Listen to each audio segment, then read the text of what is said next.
Kaugnay pa rin ng malakas na ulan, humupa na ang baha sa mga bahagi ng Commonwealth at Payata sa Quezon City, Montalban at Antipolo sa Rizal. Samantala, opisyal ng mga barangay sinimula na ang paglilinis at pagpapaalala sa mga residente para makaiwas sa posibleng ng bagyong Falcon.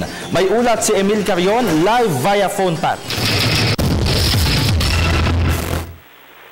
Maulang hapon sa iyo, Haji, at sa mga nanonood sa atin.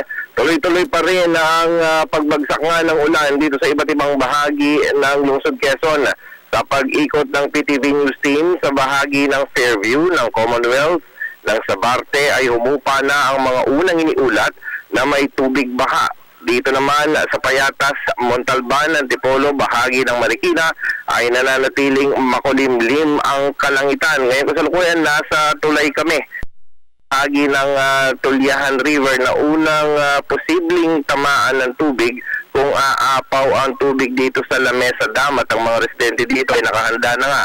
Todo ingat naman ang mga residente ng Payatas sa posibleng landslide. Dito ay nakatutok ang mga barangay officials ni Kapitan Manny Guarin para siguruhin na walang nasa danger zone, landslide prone areas. Kasalukuyan namang isinasagawa sa Quezon City Hall ang Disaster Response Seminar bilang paghahanda sa anumang pwede pang idulot ng tatlong magkakasunod na bagyo. Ito rin ay pagtalima sa panawagan ni Pangulong Aquino, mapagbantay, maingat at handa sa mga panahon ng tag-ulan. Para sa Telebisyon ng Bayan, ako si Emil Carion.